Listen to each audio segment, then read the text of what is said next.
कहानी की शुरुआत में हम हंसू ग्रुप कंपनी को देखते हैं, जहां पर टॉप एग्जीक्यूटिव के साथ कंपनी के ओनर, जिसका नाम है जिन म्योंग चोल, उसकी मीटिंग चल रही है। वो चाहता है कि उसका बेटा जिन ईसू उसी मीटिंग में शामिल हो, पर उसका इंटरेस्ट पुलिस वीडियो गेम में है, ना कि बिजनेस मैटर में। जिनसू ने एक मॉल को रेंट पर लेने का सोचा, क्योंकि उसे वहां पर पुलिस गेम खेलना था, जहां वो एक रिच फैमिली से होने के बावजूद उसे एक लड़की को किडनैपिंग से बचाना था। वो एक खास पुलिस की वर्दी पहनकर रियल दिखने वाले हथियारों का इस्तेमाल करके गेम में पूरी तरीके से डूब जाता है। सच बात तो ये है कि जिनसू को अपने जिंदगी को एक्साइटमेंट और एडवेंचर के साथ जीना पसंद है। इस बीच हम हमारी फीमेल लीड ली गांग ह्योन को देखते हैं, जो कि एक मर्डरर के दोस्त का पीछा करने में बिजी है। वो अपनी स्किल से तुरंत उस सस्पेक्ट को पकड़ के उससे फोर्सफुली मर्डर के बारे में इंफॉर्मेशन पूछती है। शाम तक ली ह्योन और उसकी टीम एक बार में क्रिमिनल को पकड़ने के लिए इंतजार कर रहे हैं। वो 1 घंटे से उसका इंतजार करते हैं, पर वो क्रिमिनल को नहीं पकड़ पाते। फिर आखिरकार ली ह्योन ने रात की तलाश बंद करने का फैसला किया। जैसे ही वो अपने कार की तरफ जा रही थी, उसने वहाँ पर 2 शख्स को देखा जो कि उस पर नजर रख रहे थे। उसने उनका पीछा करने का फैसला किया। जब वो उन्हें पकड़ने गई तो उसने देखा कि जिनसू अपने हाथों पर खून से लथपथ चाकू लिए हुए एक बेहोश शख्स के ऊपर खड़ा था। बिना सोचे समझे ली ह्योन ने उसे धक्का दे दिया। ली ह्योन पुराने सामान के ढेर में गिर गई और उसकी नाक पर चोट लगी। जिनसू को पूछताछ के लिए पुलिस स्टेशन ले गए और उस शख्स को भी हॉस्पिटल ले जाया गया। जब वो पुलिस स्टेशन पहुंचे, तब ली ह्योन के टीम के मेंबर ने उसे बताया कि जिस व्यक्ति को उन्होंने गिरफ्तार किया है वह एक फेमस इंसान है, जिसके कई फैंस हैं, और वो हंसू ग्रुप कंपनी के ओनर का बेटा है। कुछ देर बाद जिनसू को देखने एग्जीक्यूटिव पुलिस स्टेशन आते हैं और वो कहते हैं कि ये इन्वेस्टिगेशन नहीं हो सकती, क्योंकि जिनसू एक रिच फैमिली से बिलोंग करता है। जिनसू से पूछा गया कि वहाँ पर क्या हुआ था। उस पर जिनसू ने कहा कि वो सिर्फ खुद को बचाने की कोशिश कर रहा था, क्योंकि उस शख्स ने पहले उसके दोस्त पर हमला किया था और हथियार दिखाकर धमकी भी दी थी। पर ली ह्योन को उसकी बात पर शक होता है, क्योंकि जहाँ पर हादसा हुआ वहाँ पर उन्हें वो चाकू नहीं मिला। ये जानने के लिए वो उसके दोस्त को फोन करके पूछती है। उसका दोस्त पुलिस को सच बताने के लिए डर रहा था, जिससे उनके लिए चीजें और ज्यादा मुश्किल हो जाती है। जब ली ह्योन का टीम मेंबर जिनसू के गिरफ्तारी के बारे में किसी को फोन कर बता रहा था, तब उसकी बातें रिपोर्टर ने सुन ली और उसने इन्वेस्टिगेशन करना स्टार्ट किया। इस बीच इसी रिपोर्टर को पता चला कि जिनसू वहीं पर पुलिस स्टेशन में मौजूद है और जर्नलिस्ट के लिए एक अच्छी खबर मिली। अगले दिन म्योंग चोल, जो अपने बेटे के लिए दौड़ रहे हैं, वो उम्मीद करते हैं कि उनका बेटा कॉन्फ्रेंस में उनके साथ शामिल होगा। हालांकि उन्हें इस बात का अंदाजा ही नहीं था कि जिनसू एक हिंसक इंसिडेंट के लिए गिरफ्तार हुआ है। जब एक रिपोर्टर ने उनसे उनके बेटे के बारे में पूछा तो वो दंग रह गए और वो परेशान होकर जिनसू को देखने के लिए जल्दी से पुलिस स्टेशन पहुंचे। उसके डैड ने गुस्सा होकर जिनसू को एक थप्पड़ मारा और उन्होंने ये कहा कि अब कोई भी समस्या सिर्फ जिनसू ही है, उनके फैमिली का इससे कोई लेना देना नहीं है। इस बीच ली ह्योन मर्डर वाले जगह पर चाकू ढूंढने के लिए पहुंचती है।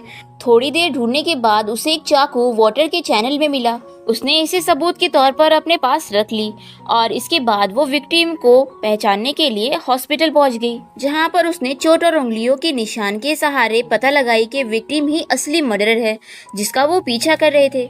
इसके तुरंत बाद ली ह्योन ने अपने सीनियर को जाकर इन्फॉर्म किया कि जिनसू असली मर्डरर नहीं है, उसने सिर्फ अपने आप को बचाने की कोशिश की थी। दरअसल ली ह्योन ने एक नई मोबाइल की खोज की थी।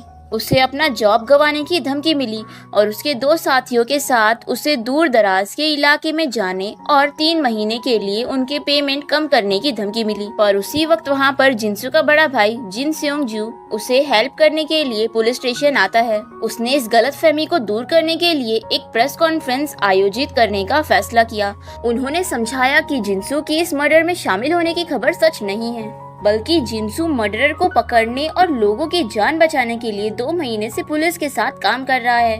उन्होंने एक प्रेस कॉन्फ्रेंस की। पहले जिनसू को इसमें शामिल होने से मना किया, पर बाद में उसने अपना फैसला बदला। उसने अपने डैड की रेपुटेशन में मदद करने के लिए एक पुलिस ऑफिसर बनने का फैसला किया, जो मेयर के लिए दौड़ रहे थे। जब जिनसू पुलिस फोर्स में शामिल हुआ तो सभी ने उसका बड़ी ही खुशी से स्वागत किया। उन्होंने उसके लिए एक बड़ा सा फंक्शन रखा, जहां पर रेड कारपेट पर म्यूजिक लगाकर उसे फ्लावर का बुके दिया और ली ह्योन ने उसका वेलकम करने के लिए एक फनी पुलिस डॉल का कॉस्ट्यूम पहना। फिर जिनसू एक पुलिस ऑफिसर के रूप में अपनी नई जर्नी शुरू करने के लिए कॉन्फिडेंस के साथ तैयार होता है। नेक्स्ट मॉर्निंग जिनसू के असिस्टेंट उसे जगाने की कोशिश कर रहा था, पर वो तो आलसी होकर लेटा पड़ा हुआ था। तभी यहाँ पर उसका बड़ा भाई आया और उसने उनके प्लान के अकॉर्डिंग चलने के लिए कहा ताकि वो उनके डैड की रेपुटेशन में मदद कर सके, पर जिनसू ने इसके लिए मना किया। तो वो जिनसू को वहीं पर छोड़कर प्रेस कॉन्फ्रेंस ऑर्गेनाइज करने के लिए चला गया। उसकी फैमिली का कुछ और करने का प्लान था और प्लान ये था कि उनके डैड मेयर की दौड़ छोड़ देंगे और अपनी कंपनी चलाने के लिए फॉरेन चले जाएंगे। जब जिनसू ने ये बात सुनी तो उसने अपने भाई की बात मानने का फैसला किया और वो प्रेस कॉन्फ्रेंस में शामिल होने के लिए चला गया। उसके भाई ने पोडियम में बोलना शुरू किया और सारी सच्चाई का खुलासा किया। तभी वहाँ पर जिनसू अचानक पुलिस की वर्दी पहनकर आया। उसने जोर से बोलते हुए कहा कि वो कहना चाहता है कि सच में क्या हुआ था। उसका भाई वहाँ उसे देखकर मुस्कुराता है। जैसे ही जिनसू अपने पुलिस की वर्दी में दिखाई दिया तब जर्नलिस्ट ने कई तरह के सवाल पूछे। उसमें ये भी शामिल है कि जिनसू कैसे कातिल को पकड़ने में कामयाब रहा। जिनसू ने कहा कि उसने बस अपने मन की बात सुनी। फिर उसकी एक वेलकम सेरेमनी हुई, लेकिन ली ह्यून जिनसू के साथ हाथ मिलाने के लिए झिझक रही थी। तभी उसके बॉस ने उसे ऑर्डर दिया। जब जिनसू उनकी टीम में शामिल हुआ तो उन्होंने उसका अच्छे से वेलकम नहीं किया और उससे काम पर न आने के लिए भी कहा। उन्होंने उसे याद दिलाया कि पुलिस स्टेशन खेलने और सोशल मीडिया के लिए नहीं है, पर जिनसू ने काम पर आने और अपने काम को सीरियसली से लेने पर जोर दिया। लेकिन वहाँ ली ह्यून ने उसे अकेला छोड़ दिया क्योंकि उसकी टीम के साथ एक मीटिंग थी। तभी उनके एक टीम मेंबर ने जिनसू का वेलकम किया और उसे बैठने के लिए एक सीट दिखाई। जैसे ही जिनसू सीट पर बैठा तो वो लड़खड़ाकर कुर्सी पर से नीचे गिर गया। मीटिंग में उन्होंने अपने बॉस से जिनसू को सिर्फ एडमिनिस्ट्रेटिव टास्क देने के लिए कहा, लेकिन उसके बॉस ने इनकार कर दिया। उसने कहा कि जिनसू ने अपनी कमजोरी की भरपाई की है। इस बीच दूसरे कमरे में जिनसू ने अपने असिस्टेंट को पुलिस स्टेशन में अपने सभी कलीग के लिए लंच का अरेंजमेंट करने के लिए कहा। अचानक वो पुलिस स्टेशन एक फैंसी रेस्टोरेंट में बदल गया जहां उनका स्टाफ खाना परोस रहे थे। यहाँ तक कि जिनसू ने अपने टेबल को गेमिंग टेबल में बदल दिया और वो वहाँ पर बैठकर गेम खेलने लगा। ये सब देखकर ली ह्यून गुस्सा हो गई और उसने जिनसू को पुलिस स्टेशन, जो कि एक रेस्टोरेंट में बदल गया है, उसे तुरंत साफ करने को कहा। ली ह्यून उससे इसके लिए नाराज थी क्योंकि उसने एक काम करने की जगह को प्लेग्राउंड बना दिया था। उसने उसे बोरिंग काम देखकर परेशान करने का सोचा क्योंकि वो जानती थी कि जिनसू को ऑर्डिनरी काम करना बिल्कुल पसंद नहीं है। जिनसू के लिए ली ह्यून का पहला काम एक केस को डिटेल में प्रेजेंट करना था।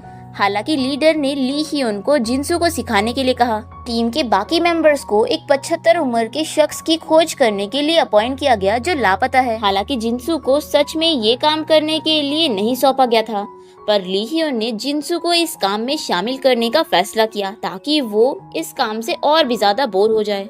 पर जिनसू तो बोर होने के बजाय अपनी टीम को मोटिवेट करने में लगा था कि जो भी उस लापता आदमी को ढूंढेगा उसे इनाम के तौर पर एक महंगी घड़ी मिलेगी। ये देखकर पुलिस स्टेशन में सभी आश्चर्यचकित हुए और ली ह्यून के कई मेंबर ने जिनसू को ज्वाइन किया।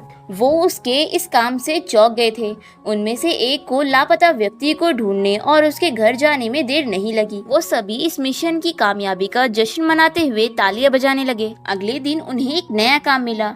एक आर्टिस्ट के बारे में पता लगाना था जिसका एक पोर्ट पर मर्डर हुआ था। ली ह्यून नहीं चाहती थी कि जिनसू मर्डर के जगह पर जाए, इसलिए उसने उसे कार में इंतजार करने के लिए कहा। लेकिन उसके ऑर्डर्स को फॉलो करने के बजाय जिनसू ने रिलैक्स करने के लिए एक बोट किराए पर ले ली और ली ह्यून को परेशान किया। इससे भी ज्यादा जब विक्टिम की बॉडी को ऑटोप्सी के लिए ले जाया गया तो ली ह्यून ने जिनसू को अपने साथ आर्टिस्ट एजेंसी के ऑफिस में जाने के लिए कहा। वहाँ उसने उसको बाकी आर्टिस्ट से जानकारी इकट्ठा करने का काम सौंपा। उसने और जानकारी के लिए सीईओ से बात की। फिर आगे बिना कुछ बताए जिनसू को अकेला छोड़कर ली ह्यून वहाँ से गाड़ी लेकर चली गई। इसकी वजह से जिनसू को सैड फील हुआ, जिसके तुरंत बाद ली ह्यून घर गई और उसने अपने डैड के साथ खाना खाया, जहाँ उन्होंने उसे रामेन और सोजू ऑफर की। उन्होंने उसके काम के बारे में बात की और ली ह्यून ने उन्हें उस केस के बारे में बताया जिस पर वह भी काम कर रही है। उसने उसके नए असिस्टेंट के बारे में में भी बताया जो थोड़ा परेशान करता है। तभी अचानक उसकी मॉम उनके बातचीत में शामिल हो गई और उन्होंने सलाह दी कि ली ह्यून को एक हैंडसम और काइंड लड़के के साथ डेटिंग करनी चाहिए, लेकिन ली ह्यून ने इसके लिए इनकार कर दिया। इसी बीच जिनसू अपने दोस्त से मिला। उसने अपने दोस्त से बताया कि उसके टीम मेंबर्स उसके साथ कितना बुरा बर्ताव करते हैं। हालांकि उसके दोस्त ने उसे सलाह दी कि वो लोग उससे इसलिए बुरा बर्ताव करते हैं क्योंकि वो शायद उससे जेलस महसूस करते होंगे और वो इस बात से डरते हैं कि जिनसू अपराधियों को पकड़ने में सफल हो जाएगा। ये सुनकर जिनसू काम करने के लिए और मोटिवेट फील करता है। अगले दिन ली ह्यून जिनसू को ऑटोप्सी रूम में ले गई और उसने उसे वार्निंग दी कि ये मजाक करने की जगह नहीं है, क्योंकि ये वो जगह है जहाँ पर मर्डर हुए लोगों की पूरी तरह से जांच की जाती है। इस पर जिनसू ने कॉन्फिडेंस से कहा कि वो डरपोक नहीं है, लेकिन जब उसने विक्टिम को देखा तो उसने अचानक खुद को डूबते हुए फील किया, जिससे उसे सांस लेने में तकलीफ होने लगी और वो घबरा गया। लेकिन उसने ऐसा दिखाया कि वो मजाक कर रहा है, जिससे ली ह्यून और फोरेंसिक डॉक्टर परेशान हो गए और वो पुलिस स्टेशन लौट आए। उन्हें पता चला कि सस्पेक्ट चेओन ताएसुंग है, जो डीएन मीडिया के ओनर का बेटा था, जिसने सोशल मीडिया पर अपने लोकेशन को शेयर किया था। जिनसू उसका पीछा करने के लिए उसके पीछे गया। वहाँ उन दोनों के बीच में हाथापाई होती है। इसी बीच ली ह्यून वहाँ आती है जहाँ उसकी बहस डोर गार्ड से होती है, जो उसे अंदर जाने नहीं दे रहा था। चेओन ताएसुंग उसके मेंबर्स को ली ह्यून और जिनसू के ऊपर हमला करने का ऑर्डर देता है। वो दोनों मिलकर चेओन ताएसुंग के मेंबर्स की पिटाई करते हैं। फाइनली वो चेओन ताएसुंग को अरेस्ट करने में कामयाब होते हैं। फिर सबकी पिटाई करने के बाद जब ये दोनों पुलिस स्टेशन आते हैं तो इन्हें पता चलता है कि आखिर चेओन ताएसुंग ने किस तरीके से उस आर्टिस्ट को मारा। पर उसका कहना है कि वो उसे मारना नहीं चाहता था, वो बस उसे किस करना चाहता था। पर इसके लिए उसने मना किया और उन दोनों में बहस हुई, जिसकी वजह से उसके हाथ ये हादसा हुआ। फिर इसके बाद ली ह्यून ने अपनी टीम से चेओन ताएसुंग का ड्रग्स का टेस्ट करने का ऑर्डर दिया। तभी वहाँ पर उसका बड़ा भाई तायोंग आता है। उसी के साथ वहाँ पर उसका बड़ा भाई ताएजून अपने बायोलॉजिकल मॉम के साथ आता है, जो कि डीएन मीडिया के ओनर की सेकंड वाइफ है। फिर इसी समय वहाँ पर उनकी फर्स्ट वाइफ पहुँच जाती है और इस दौरान वो सब मिलकर पुलिस स्टेशन में हंगामा करते हैं और ली ह्यून उन्हें शांत रहने को कहती है। इन्वेस्टिगेशन के दौरान उन्हें पता चलता है कि उस लड़की की डूबने से मौत नहीं हुई। चेओन ताएसुंग उसे कहता है कि उसे कुछ भी याद नहीं है क्योंकि उस समय उसने ड्रग्स लिए थे। पर तभी जिनसू नोटिस करता है कि क्रूज पर कुछ स्क्रैचेस है, जो कि विक्टिम के आर्म्स के साथ बिल्कुल मैच करते हैं, जिससे उस पर शक होता है। जिनसू ने एक्सप्लेन करते हुए कहा कि उन्हें वहां पर कोई भी खून के निशान नहीं मिले। अगले दिन इन्वेस्टिगेशन करने के लिए वो पूरे टीम के साथ वहां पर जाते हैं। इसी के साथ उन्होंने ताएजून के फोन कॉल की हिस्ट्री चेक की। ताएजून कहता है कि उसका आर्टिस्ट के साथ डिनर का प्लान था और उन्हें लास्ट मिनट में उसे कैंसिल करना पड़ा। उसने ये भी कहा कि वो आर्टिस्ट ग्रुप के हेड को भी मिली थी। डीएन मीडिया ग्रुप के ओनर के वाइफ ने बताया कि विक्टिम को उसके हस्बैंड के साथ मीटिंग करनी थी और वो उसे गोल्ड डिगर कहती है। इस जानकारी के बाद वो रेस्टोरेंट में इंफॉर्मेशन इकट्ठा करने जाते हैं, जहां ताएजून और विक्टिम मिले हुए थे। पर रेस्टोरेंट का वेटर उन्हें कहता है कि उसके जाने से पहले वो सिर्फ बातें कर रहे थे। ली ह्यून ने बॉस से एविडेंस को ढूंढने के लिए पोर्ट पर जाकर सारे शिप को सर्च करने की परमिशन मांगी, पर उसके बॉस ने उसे मना किया। उसे कहा कि वो कोई और सबूत ढूंढे। ली ह्यून ने अपने टीम मेंबर से ऑफिशियल परमिशन के बिना शिप के अंदर इंटर करने के बारे में डिस्कस किया। तभी जिनसू सजेस्ट करता है कि वो शिप पर जा सकता है क्योंकि पोर्ट पर जाने के लिए उसके पास स्पेशल एक्सेस है। उन्होंने एक शर्त लगाई कि अगर जिनसू मर्डरर को ढूंढने में कामयाब नहीं होता तो उसे एडमिनिस्ट्रेशन का काम करना होगा, और अगर वो इसमें कामयाब होता है तो ली ह्यून को उसे अपने टीम का मेंबर कंसीडर करना होगा। वो शिप में पहुंचते हैं जहां पर मर्डर हुआ था। जिनसू इसके लिए एक लिक्विड का इस्तेमाल करता है, जिससे खून के धब्बे आसानी से विजिबल हो जाते हैं। इसी के साथ इन्हें फिंगरप्रिंट भी मिलती है। इन्वेस्टिगेशन करने पर उन्हें पता चला कि असली मर्डरर डीएन मीडिया ग्रुप का सेक्रेटरी है। इसी के साथ डीएन मीडिया के ओनर की वाइफ अब्रॉड जाने के लिए प्लान बनाती है। वो एयरपोर्ट की तरह जाने लगी, पर तभी ट्रैफिक होने की वजह से वो वहीं पर ही फंस जाती है। इसी वक्त ली ह्यून ने हेलीकॉप्टर का इस्तेमाल करने का सोचा। वो जिनसू के साथ हेलीकॉप्टर में बैठ गई। उसकी मदद से उन्होंने डीएन मीडिया ग्रुप की फर्स्ट वाइफ और सेक्रेटरी को अरेस्ट कर लिया। फिर इन्वेस्टिगेशन के बाद ताएजून पुलिस स्टेशन आता है, जहां पर जिनसू से बताता है कि उसकी मॉम ने मर्डर की बात को कन्फेस किया है। ये सुनकर ताएजून रोने की एक्टिंग करने लगता है, पर जिनसू उसे दूसरे रूम में इंतजार करने के लिए कहता है। वो देखता है कि ताएजुन वन साइड स्माइल कर रहा था, जिसकी वजह से उसे इस पर शक होता है। इसके बाद जिनसू उनकी सेकेंड वाइफ को मिलता है और वो सबूत को रिकॉर्ड करता है। वो कहती है कि ताएजुन का ही इस मर्डर के पीछे हाथ है। पुलिस स्टेशन में जिनसू ली ह्यून को कांटेक्ट करने की कोशिश करता है और वो उसके फोन का जवाब नहीं देती, तो वो उसे मैसेज भेजते हुए कहता है कि ताएजुन को थोड़े दिन के लिए डिटेन करे। तो ली ह्यून इसकी बात से सहमत होती है। फिर जिनसू ताएजुन को कार से बाहर निकलने के लिए कहता है और उसके सामने वो रिकॉर्डिंग प्ले करता है जिसमें उसने ताएजुन भी शामिल था। इस तरह से जिनसू ने ताएजुन को गिरफ्तार कर लिया। अगले दिन जिनसू को यंग जेस का सोलो एग्जीबिशन का वीआईपी इनविटेशन मिलता है और वहां जाकर उसने पेंटिंग की तारीफ की। तभी वहां पर उसने कुछ शोर सुना। वो उस शोर की तरफ भागा और उसने देखा कि एक आदमी का वहां पर चाकू से मर्डर हुआ है और वो चाकू उसके पेट में अभी तक था। ये देखकर वहाँ के गेस्ट डर जाते हैं और वो पुलिस को बुलाने लगते हैं। तभी जिनसू उन्हें उसका पुलिस मेंबरशिप कार्ड दिखाते हुए बताता है कि वो एक पुलिस ऑफिसर है। इसके बाद वो मैनेजमेंट को एग्जीबिशन बंद करने का ऑर्डर देता है। उसका कहना है कि मर्डरर अभी भी उन्हीं में मौजूद है। इसके बाद वो ली ह्यून को कांटेक्ट करता है जो कि अभी भी सो रही है। वो उसे तुरंत आर्ट गैलरी में आने के लिए कहता है जबकि आज उसकी छुट्टी थी। ली ह्यून ने उस केस को हैंडल किया और उसने सभी गेस्ट को गैलरी से जाने के लिए कहा। इस पर जिनसू कहता है कि मर्डरर अभी भी उनके बीच में मौजूद है। इस पर ली ह्यून कहती है कि मिस्टर नो की मौत 10 घंटे पहले ही हो चुकी है और उसकी बॉडी अब पर्पल हो गई है। उन्होंने मिस्टर नो के असिस्टेंट दो जून से सवाल पूछे। उसने जवाब दिया कि वो उस रात को पेंटिंग ऑर्गेनाइज करने के लिए जल्दी चला गया था।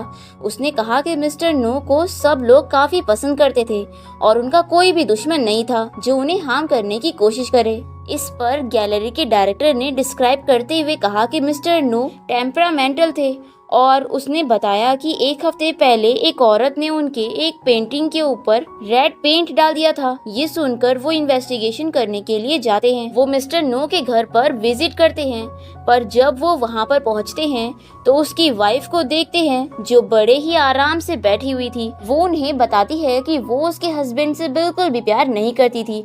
उसने यह भी कहा कि वो उस रात उसके बॉयफ्रेंड के साथ थी। ये सुनकर वो 2 जून के पास वापस आते हैं जहाँ पर वो उन्हें कुछ वीडियो दिखाता है जिसमें एक औरत रेड कलर का पेंट लेकर पेंटिंग पर गिरा देती है। इसके बाद उन दोनों में बहस होती है और उन्हें पता चलता है कि वो औरत मिस्टर नो की मदर थी।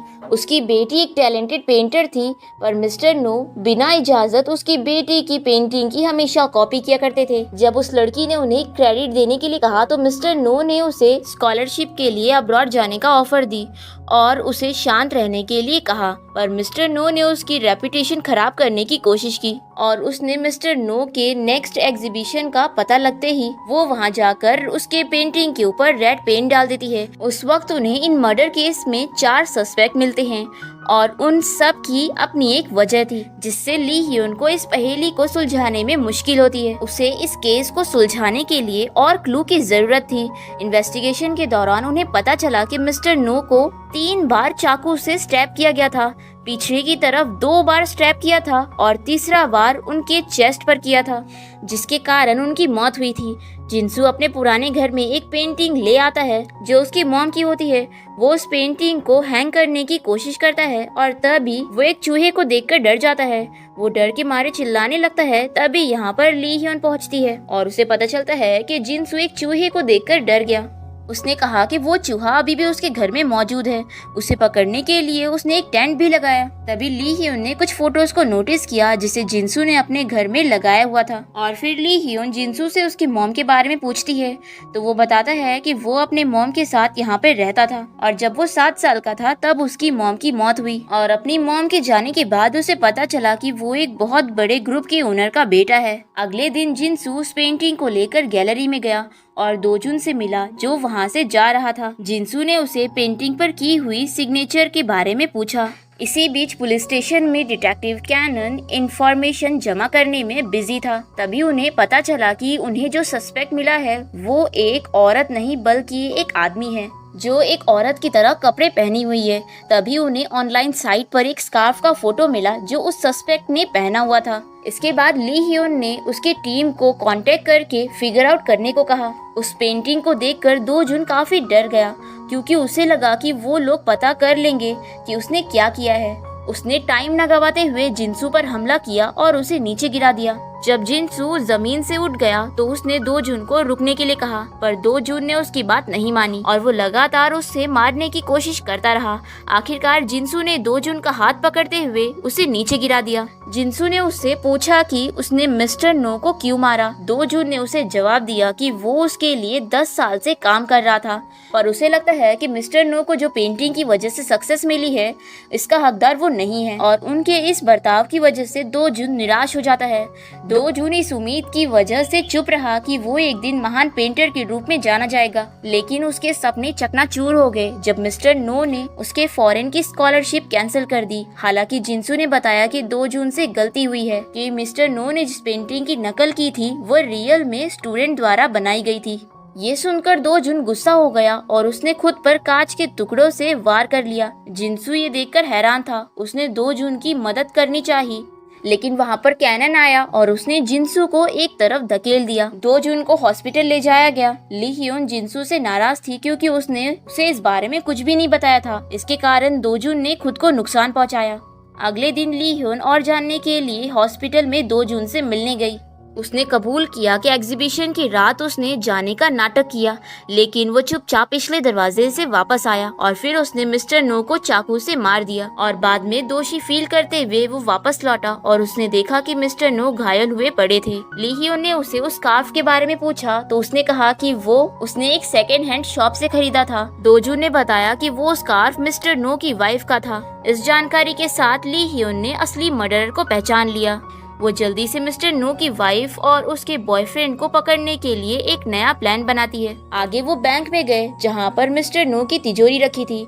उस समय जिनसू एक बैंक वर्कर के कपड़े पहना हुआ था। उसने मिस्टर नो की वाइफ को बताया कि तिजोरी की चाबी पर उसकी उंगलियों के निशान और खून है। इस सबूत के कारण मिस्टर नो की वाइफ और उनके बॉयफ्रेंड को गिरफ्तार कर लिया गया। इस सच्चाई के बाद जिनसू आर्ट गैलरी के डायरेक्टर के पास पहुंचा।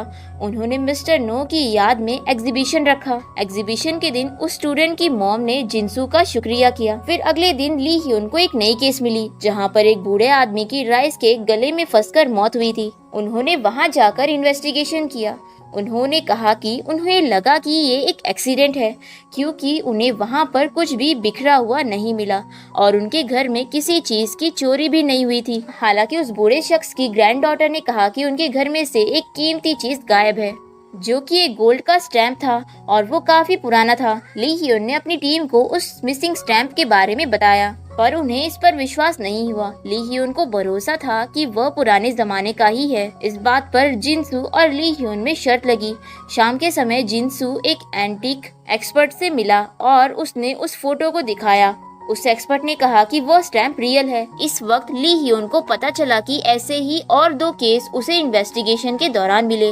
ऑटोप्सी करने वाले डॉक्टर ने कहा कि उस बूढ़े शख्स के गले में उसे राइस केक मिला। उसने कहा कि उस राइस केक को बिल्कुल भी नॉर्मल तरीके से नहीं खाया गया है। उसने कहा कि उस केक को किसी ने कट किया और विक्टिम के गले में डाल दिया ताकि ऐसा लगे कि ये एक एक्सीडेंट है। इसी तरह उन्हें विक्टिम की बॉडी में निकोटीन भी मिला। इसके बाद ली ह्योन और जिनसू वो दो विक्टिम के घर पे इन्वेस्टिगेशन करने गए। उस विक्टिम के बच्चों ने कहा कि उनके घर से ज्वेलरी गायब है। जब जिनसू घर लौटा तो उसे पता चला कि तीनों विक्टिम एक ही चर्च में गए थे, इसलिए वो उस चर्च के प्रिस्ट से बात करने के लिए चर्च गए, पर उनसे बात करके इन्हें ज्यादा कुछ नहीं पता चला। उन्हें एक क्लू मिला जो शायद उन्हें मर्डरर को ढूंढने में मदद कर सके। उनकी दूसरी टीम को एक सीसीटीवी फुटेज मिली जो कि विक्टिम के घर के बाहर की थी, जहां पर दो वॉलंटियर्स विक्टिम के घर के पास थे। उन्हें लगता है कि मर्डरर इन वॉलंटियर में से कोई है। जिनसू एक प्लान बनाता है जहां पर ली ह्योन अपने डैड से उनके प्लान में मदद करने के लिए कहती है कि वो मर्डरर को फंसा सकते हैं, लेकिन वो उसे मना कर देते हैं। इस बीच ली ह्योन की मुलाकात एक औरत से होती है जो डार्क वेब पर काम करती है। दूसरी ओर जब ली ह्योन के डैड ने उनके प्लान में मदद करने से इनकार कर दिया तो जिनसू कैनन के पास आया। उसके डैड ने कहा कि वो मदद करने को तैयार है, लेकिन उन्होंने कैनन की मॉम के बारे में पूछा, इसलिए उसने मॉम को छुट्टियों पर भेजने का प्लान बनाया। वो उसे एक फ्री वाउचर देने में कामयाब हुई। जैसे ही उसकी मॉम वैकेशन के लिए गई, उन्होंने घर में सब जगह पर सीसीटीवी लगाए और सब जगह पर नजर रखी। लगातार 3 दिन इंतजार करने के बाद उन्हें मर्डरर दिखाई पड़ता है। उन्होंने देखा कि मर्डरर घर में इंटर हो चुका है, इसी बीच उस मर्डरर ने उसके डैड को कुछ खाना और ड्रिंक ऑफर किया।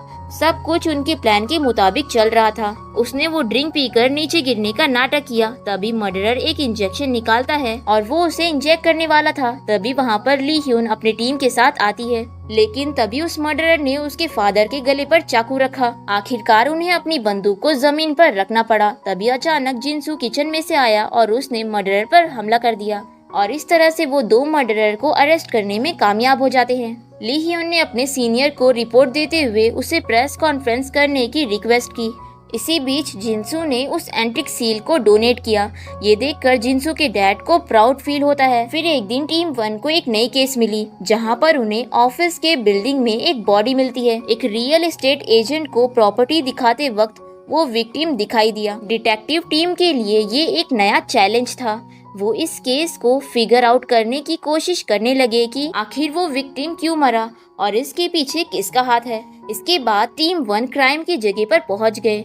उन्होंने इस विक्टिम के रूप में एग्जामिन करना स्टार्ट किया। तभी उनके 3 कलीग ने और इन्वेस्टिगेट किया। जिनसू तो उस बॉडी को देखकर डर गया। उसने बॉडी को शेल्फ के पीछे से छुपते हुए देखा, जिसे ली ह्यून देखकर चौंक जाती है, क्योंकि जिनसू ने इससे पहले ब्रेव होने का नाटक किया था। पर अब उसे देखकर जिनसू को डर लगता है। जब उसने विक्टिम के चेहरे को देखा तो उसने पहचान लिया कि ये चॉय सेओन ली है, जो कि साउथ वेस्ट सॉफ्ट कंपनी का सीईओ है। ली ह्यून ने उन्हें सीसीटीवी फुटेज चेक करने को कहा और इसी बीच वो दोनों चॉय ली की वाइफ से बात करते हैं, जो उन्हें अपने हस्बैंड के वर्क स्ट्रेस के बारे में बताती है। वो कहती है कि उसके हस्बैंड को मरने की धमकी मिलती रहती है।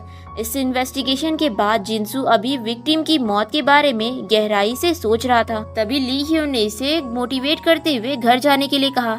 इसी बीच ली ह्यून की मॉम उन्हें साथ में देख लेती है। इस पर ली ह्यून अपनी मॉम को बताती है कि वो उसकी टीम का मेंबर है। दूसरी ओर डॉक्टर ने विक्टिम की बॉडी को एग्जाम करने के बाद बताया कि इसकी बॉडी पर एक भी चोट के निशान या फिर इंजेक्शन के मार्क्स नहीं हैं और उसके पेट पे भी उन्हें कुछ भी नहीं मिला। उसने कहा कि विक्टिम की मौत डिहाइड्रेशन की वजह से हुई है, जिसे सुनकर वो दोनों चौंक गए, क्योंकि वहाँ पर बहुत सारे मिनरल वाटर रखे हुए थे जहाँ पर विक्टिम की मौत हुई थी, और कुछ बॉटल तो विक्टिम के पास में भी मौजूद थे, जिससे उन्हें ये केस एक पहेली लगती है। इसके बाद ली ह्यून और जिनसू उस साइकेट्रिस्ट से मिलते हैं। उसको मिलकर इन्हें इस मर्डर के बारे में ज्यादा कुछ पता नहीं चलता। वो साइकेट्रिस्ट इन्हें ज्यादा जानकारी नहीं दे पाता। इसके बाद इन्हें 2 बैग्स मिलती है जिसमें 2 बिलियन थे।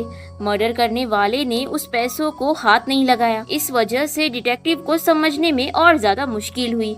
उन्हें समझ नहीं आ रहा था कि इसके पीछे आखिर क्या मकसद था। डॉक्टर ने उस बॉडी को एग्जामिन किया और उन्होंने अंदाजा लगाया कि वो 1 हफ्ते पहले मर चुका है। इसी के साथ फोरेंसिक एनालिसिस के दौरान उन्हें पैसों की बैग पर फिंगरप्रिंट मिली, जो एक औरत की थी जिसका नाम है होंग। अगले दिन जिनसू उससे मिलने गया और उसने पता लगाया कि वो मर्डर में शामिल नहीं है। उसने कहा कि चॉय ली उसे ब्लैकमेल कर रहा था। जिनसू का भाई उसे मैसेज करके घर बुलाता है, पर उसकी स्टेप मॉम नहीं चाहती कि वो घर आए, क्योंकि वो कहती है कि वो जिनसू को अपना फैमिली मेंबर नहीं मानती। पर जिनसू ने वहाँ पर जाने का फैसला किया। जब वो वहाँ पर पहुँचा तो रिपोर्टर्स ने उस पर सवालों की बौछार की। ली ह्यून की मॉम उसके घर आने का इंतजार कर रही थी। उसने जब ली ह्यून को जिनसू के साथ देखा तो उसने जिनसू को डिनर पर इन्वाइट किया, पर ली ह्यून उसे मना कर देती है, क्योंकि उसकी मॉम ज्यादा अच्छा खाना नहीं बनाती। उसकी मॉम का खाना कभी खट्टा तो कभी बहुत ज्यादा तीखा होता है। जिनसू ने खाना टेस्ट किया, पर उसे खाना बिल्कुल भी पसंद नहीं आया। तभी ली ह्यून ने जिनसू को पानी दिया और खाना सॉल्टी होने के बावजूद भी जिनसू ने खाने की तारीफ की। अगले दिन टीम 1 ने अपना इन्वेस्टिगेशन जारी रखा और जिनसू ने चियोनली के घर जाकर सबूत ढूंढने का फैसला किया। जैसे ही वो उसके घर पहुंचा तो एक शख्स ने जिनसू के ऊपर हमला किया और जिनसू को उसने हथकड़ी पहना दी और वो वहाँ से भाग गया। जिनसू ने अपने आप को छुड़ाने की कोशिश की, तभी उसने देखा कि वो शख्स वहाँ से भाग रहा है। तभी जिनसू ने तुरंत रस्सी ली और खुद को उस रस्सी से बांधकर उसने विंडो से नीचे छलांग लगाई। ये देखकर ली ह्यून चौंक गई। जिनसू उस आदमी को पकड़ने में कामयाब हुआ और उसकी इस हरकत की वजह से ली ह्यून को उसकी फिक्र होती है और वो उस पर गुस्सा होती है। उस समय ली ह्यून को उसकी मॉम का फोन आता है, जहाँ पर वो कहती है कि रिपोर्टर्स जिनसू के घर के बारे में पूछ रहे थे। उसकी मॉम की मौत 25 साल पहले हुई है। ये सुनकर ली ह्यून हैरान रह जाती है। उसके डैड उसे बताते हैं कि उसकी मॉम की स्लीपिंग पिल्स के ओवरडोज के कारण बाथटब में डूबने की वजह से मौत हुई थी। उस समय जिनसू भी वहाँ पर मौजूद था। अपनी माँ को ऐसा देख उसके ऊपर गहरा असर हुआ। दूसरी ओर जिनसू ने जिस आदमी को अरेस्ट किया था उससे वो कहता है कि अगर उसने सच नहीं बताया तो वो मर्डरर साबित होगा। इसके बाद जिनसू ने वांग जुंग ताए को अरेस्ट कर लिया, पर उसके तुरंत ही पुलिस लीडरशिप द्वारा रेस्क्यू भी किया गया। जिनसू के मॉम की डेथ एनिवर्सरी पर जिनसू अपने मॉम की ग्रेव को विजिट करने जाता है। इसी दौरान जिनसू को एक यूएसबी मिला, जिसे प्ले करके उन्हें पता चला कि उस वीडियो में विक्टिम को ब्लैकमेल किया जा रहा था। जिनसू को शक हुआ कि वो डॉक्टर ही मर्डरर है। उनके हिसाब से उसकी मौत प्रोफेशनल तरीके से की गई है। उनका कहना है कि मर्डर करने वाले को ह्यूमन एनाटॉमी के बारे में जानकारी थी। ली ह्यून कहती है कि शायद उसकी मौत हिप्नोसिस थेरेपी से हुई होगी, जो कि डॉक्टर के द्वारा की गई थी। जिनसू जब पुलिस स्टेशन आया तब उसे एक शार्प पेंसिल की वजह से हाथ पर चोट आई। उसे देख जून उसके लिए वरीड होने लगता है, यहाँ तक कि वो उसे उठाकर ट्रीटमेंट के लिए ले जाने लगा। उनके टीम को पता चला कि ये डॉक्टर के हिप्नोसिस थेरेपी की वजह से हो रहा है, जो कि बहुत ही पावरफुल थी। रात के समय जिनसू साइकेट्रिस्ट प्रोफेसर को मिलने यूनिवर्सिटी जाता है, जो डॉक्टर का एडवाइजर था। उस प्रोफेसर ने बताया कि उस डॉक्टर को माइंड रीड करने की एबिलिटी थी, जो कि एक साइकेट्रिस्ट का काम नहीं है और ये उनके पेशेंट के लिए जानलेवा भी हो सकती है। जिनसू की नजर प्रोफेसर के ऑफिस के एक अवार्ड पर पड़ी। उसी की तरह दिखने वाला अवार्ड उस डॉक्टर के ऑफिस में भी था। जिनसू ने देखा कि उस अवार्ड के ड्रॉवर में एक छोटा सा चाकू है, पर डॉक्टर के अवार्ड में वो चाकू गायब था, जिससे जिनसू के मन में शक पैदा होता है। उसने प्रोफेसर से सच्चाई पता करने के लिए मदद मांगी। अगले दिन जिनसू उस डॉक्टर को फूलों के गार्डन में डिनर के लिए इनवाइट करता है। प्लान के अनुसार वो प्रोफेसर डॉक्टर को हिप्नोटाइज करने लगता है, ताकि वो डॉक्टर उसकी मौत के बारे में पुलिस के सामने कबूल कर सके। जिनसू एक पेंटिंग देखकर चौंक गया, जो उसके सपने से बिल्कुल मिलता जुलता है। लेकिन फिर डॉक्टर ने जिनसू को अपने वकील के साथ मीटिंग करने के लिए कहा, जिस पर जिनसू को जो सपने आ रहे थे उस पे डॉक्टर ने उसे बताया कि उसने उसकी यादों में हेरफेर किया था। जब जिनसू ने अपनी माँ की मौत को भूलने की कोशिश की थी, डॉक्टर ने उन यादों को बहाल करने के लिए हिप्नोटाइज एक्सपेरिमेंट का इस्तेमाल किया था। उस समय जिनसू को डॉक्टर ने ऑर्डर दिया था कि वो उसकी बातों को फॉलो करे। जिनसू अपने मॉम की डेथ की मेमोरी को याद करके शॉक्ड हो गया। जेल से बाहर आने के बाद उसे कंफ्यूज फील हुआ। वो वहाँ से अपने डैड से मिलने गया, जो एक मीटिंग में बिजी थे। उसने अपने डैड को सवालों का जवाब देने के लिए कहा। जिनसू को वहाँ पर देखकर बाकी के मेंबर्स मीटिंग रूम से चले गए, यहाँ तक कि उसका भाई भी वहाँ से चला गया। उसने अपने डैड को कन्फेस करते हुए पूछा कि क्या ये बात सच है कि उसकी मॉम ने कुछ गलत किया था, जिसकी वजह से उसकी मॉम की डेथ हुई थी। इस पर उसके डैड ने मना नहीं किया। उन्होंने उसे एक्सप्लेन करते हुए कहा कि उस वक्त उन्हें जिनसू बेहोश मिला था और उसी के साथ उसकी वाइफ की बाथटब में डेथ हुई थी। उस समय उसके डैड मिस्टर चॉय के साथ थे, जिसने उन्हें जिनसू को घर ले जाने की सलाह दी। अपने मॉम की मौत से जिनसू को बहुत ही बड़ा सदमा लगा था। वो ना ही किसी से बात कर रहा था और ना ही कुछ खा रहा था। उसकी ये हालत देखकर उसके डैड ने एक डॉक्टर को अरेंज किया, जो जिनसू की बुरी मेमोरी को मिटा सके। उसके डैड ने कहा कि ये सब उन्होंने जिनसू को प्रोटेक्ट करने के लिए किया था। जिनसू को फिर भी इस बात पर विश्वास नहीं होता। वो कहता है कि उसके डैड ने हमेशा सिर्फ पोजीशन के बारे में सोचा है। जिनसू इस बात से काफी हर्ट फील करता है। वो जब मीटिंग रूम से बाहर निकलता है तो उसका भाई भी बाहर खड़ा था, पर वो अपने भाई से बिना कुछ कहे वहाँ से चला जाता है। जिनसू इस बात से बहुत दुखी था। उसे अपने घर जाने की हिम्मत नहीं हो रही थी। तभी रास्ते में उसे ली ह्यून मिलती है, जो अभी अभी अपना काम पूरा करके आई थी। वो उसे सहारा देते हुए शांत करने की कोशिश करती है। वो कहती है कि उन्हें किसी ऐसी जगह पर जाना चाहिए जहाँ पर जाकर जिनसू रिलैक्स फील कर सके। वो अपने घर के पास वाली जगह जाकर खड़े होते हैं, जहाँ पर जिनसू ने ली ह्यून को अपनी मॉम की डेथ के बारे में बताया। ली ह्यून उसे कहती है कि वो भी इस बारे में जानती थी। ये कहकर उसने उसे इस बारे में सोचने के लिए अकेला छोड़ दिया और वो वहाँ से चली गई। इसी बीच जिनसू अपने घर चला गया। ली ह्यून रिपोर्टर से मिलकर उन्हें बताती है कि वो जिनसू के बारे में कुछ भी पब्लिश ना करे। इसके बदले उसने रिपोर्टर्स को बाकी न्यूज ऑफर की। हम देखते हैं कि जिनसू के डैड अपनी वाइफ की फोटो को देखकर सैड फील करते हैं। अगले दिन एक नया मामला उनके सामने आया। जिसमें एक हानयूरा नाम के आर्टिस्ट की मौत हुई थी। कैनन और उसकी टीम को जांच करने के लिए कहा गया, लेकिन जिनसू अभी भी सैड महसूस कर रहा था। दूसरी तरफ मिस्टर चॉय जिनसू से मिलने आया और उसने उसकी मॉम की कुछ यादें उसके साथ शेयर की, जिसमें पास्ट में जिनसू के नाम के पीछे का मीनिंग भी शामिल था। उसकी मॉम चाहती थी कि वो एक ऐसा इंसान के रूप में बड़ा हो जो हमेशा दूसरों की मदद करता है। इसी बीच उनकी टीम के मेंबर्स ने इन्वेस्टिगेशन करते हुए सभी लोगों से पूछताछ शुरू की, लेकिन किसी ने भी उन्हें जवाब नहीं दिया। इसके बाद उन्होंने जिनसू से मदद मांगी। उसके दोस्त ने उसे पुलिस स्टेशन लौटने और उनकी हेल्प करने के लिए कहा। जिनसू इस बात के लिए मान गया। इसी बीच जिनसू के डैड के घर के बाहर जर्नलिस्ट जमा होते हैं। रिपोर्टर ने उसके डैड को कई सवाल पूछे। उन्होंने कहा अगर ये मामला उनके फैमिली से जुड़ा होता तो इसकी पूरी जिम्मेदारी लेते। इसके तुरंत बाद उन्होंने अपनी वाइफ और बड़े बेटे से पूछताछ की, लेकिन उन्होंने इसमें शामिल होने से इनकार कर दिया। उनकी इस बात का पॉलिटिकल विरोधियों उसके पास्ट को सामने लाने के लिए इस्तेमाल किया, जिसमें उसकी पहली वाइफ की डेथ भी शामिल थी। दूसरी ओर जुन ने सीसीटीवी फुटेज में पाया कि जिस रात मिस्टर हान की डेथ हुई थी तब उनके साथ ग्वांगसिक भी मौजूद था। ऑटोप्सी में पता चला कि मिस्टर हान को किसी ने ट्रैप किया हुआ है। मिस्टर हान की कॉल रिकॉर्डिंग चेक की गई, जहां पर उसने लास्ट कॉल जिनसू के भाई को किया था। जिनसू ने उसके भाई को इसके बारे में पूछा, तब उसने कहा कि वो एक पार्टी में मिले थे और उन्होंने वहां पर बिजनेस कार्ड एक्सचेंज किया था। इसके अलावा उसे और कुछ भी नहीं है। जिनसू जब घर पहुंचा तब उसने देखा कि उसके घर के बाहर बहुत सारे जर्नलिस्ट अभी भी खड़े थे, जो कि उसे देखकर सवाल करने लगे। लीहियोन उसे वहां से ले गई, जहां पर वो एक ब्रिज पर खड़े बात कर रहे थे। अगले दिन उन्हें एक सस्पेक्ट मिलता है जिसका नाम चॉय ह्योन बाय है। इसके बाद ली ह्योन और उसकी टीम ने मिस्टर चॉय का पीछा करते हुए उसे अरेस्ट कर लिया। इसी बीच जिनसू इस इंसान का पीछा कर रहा था। जिनसू ने ली ह्योन को एक सीसीटीवी फुटेज दिखाई, जो कि एक पब्लिशिंग इवेंट की थी। ली ह्योन जिनसू से नाराज हुई क्योंकि जिनसू ने उसे ये बात पहले नहीं बताई, कि उसे लगा कि इसकी वजह से उसके भाई को परेशानी हो सकती है। का कहना है कि मिस्टर हान ने इलेक्शन से पहले बुरी अफवाहों से परेशान होकर उसकी मॉम को ब्लैकमेल किया था। जिनसू के भाई ने मिस्टर चॉय से मीटिंग की थी। ली ह्योन को कार की डिक्की में एक औरत मिली जिसका नाम मियोन है। वो कहती है कि उसने ह्युनबाई को हान को सबक सिखाने में मदद की थी, जिससे उनकी डेथ हो गई। ली ह्योन उसके डैड को बताती है कि मुझे लगता है कि उन्होंने अभी भी रियल कातिल को नहीं पकड़ा है।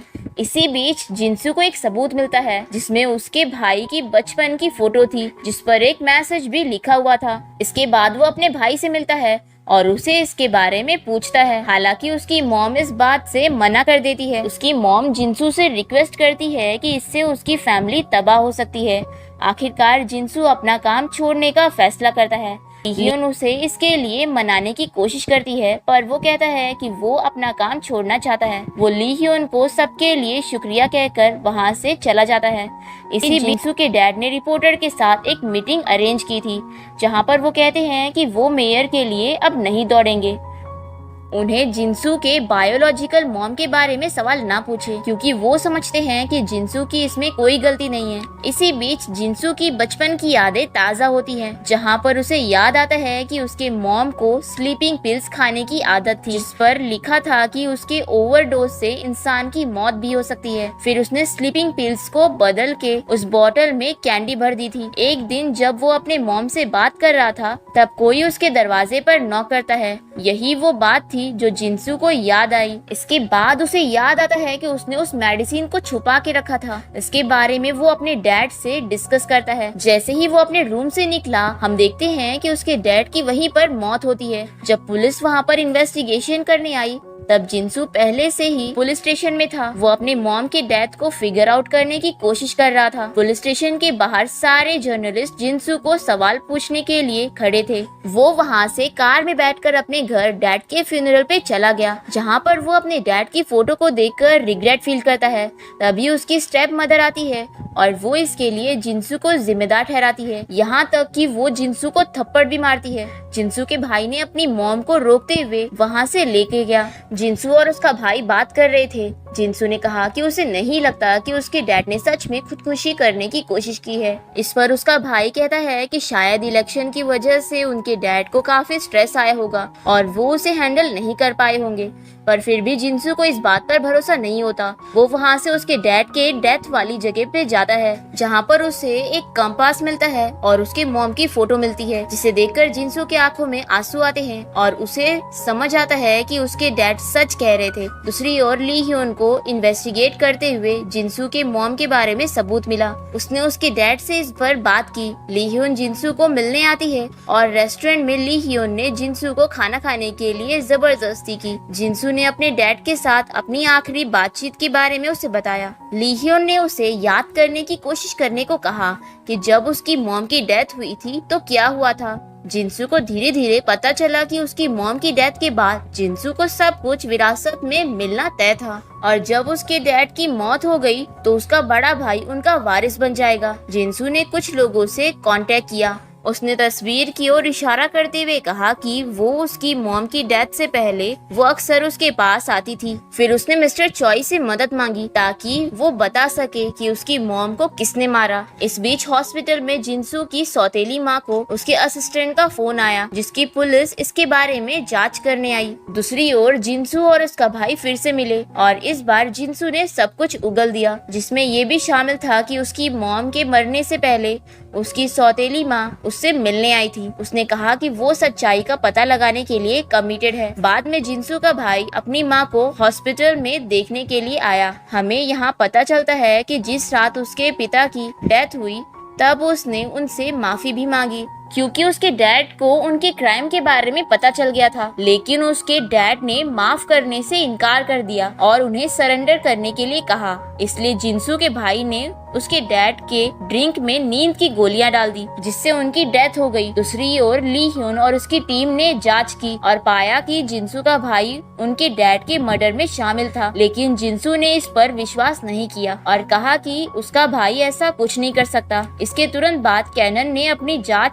फिर से शुरू की। उसे जिनसू की मॉम के बारे में सबूत मिले और उसने 2 बच्चों की उंगलियों के निशान देखे। उसने पता लगाने की कोशिश की कि ये फिंगरप्रिंट किसके हैं। इसके बाद जिनसू ने किम दो ह्यूंग से मुलाकात की। उसकी स्टेप मॉम के पुराने ड्राइवर ने कहा कि जिस रात जिनसू की मॉम की डेथ हुई वो उसके साथ था। उसने देखा कि उसकी मॉम गुस्से में थी और वो अपने घर जाना चाहती थी। उसने उसे शाम 7 बजे छोड़ दिया, लेकिन रात के 10 बजे जिनसू की मॉम की मौत हो गई। इससे जिनसू सोच में पड़ गया कि दो ह्यूंग ने भी भाई के जाने का जिक्र किया था। उसने मिस्टर चॉय को फोन किया, जिन्होंने कहा कि जिस रात जिनसू की मॉम की डेथ हुई उस रात जिनसू के भाई का एक कार एक्सीडेंट हुआ था।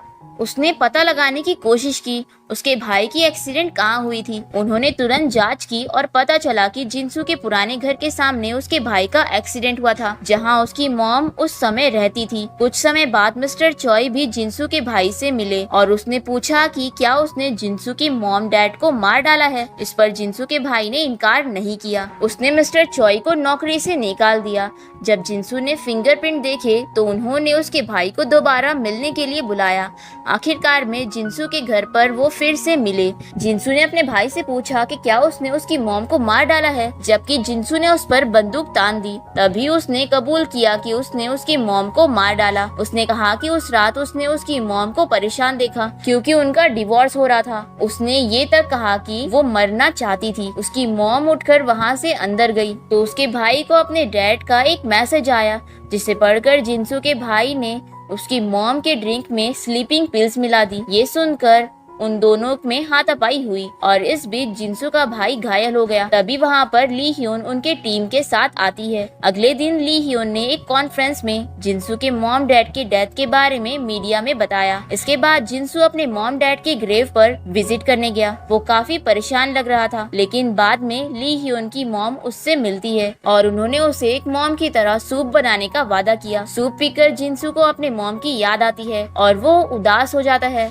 इस बीच ली ह्यून और उसकी टीम जिनसू के बिना काम करना जारी रखते हैं। आखिरकार जिनसू ने हंसू ग्रुप कंपनी के चेयरमैन का रोल छोड़ने का फैसला किया। उसने ये पोस्ट मिस्टर चोई को दे दी और वो पुलिस स्टेशन लौटता है, जहाँ पर ली ह्यून ने उसके रिजाइनेशन को एक्सेप्ट नहीं किया था। वो अपनी ड्यूटी फिर से शुरू करने के लिए पुलिस स्टेशन ज्वाइन करता है, जहाँ पर जिनसू अभी भी उनकी टीम का मेंबर है। और ये कहानी यहीं पर खत्म होती है।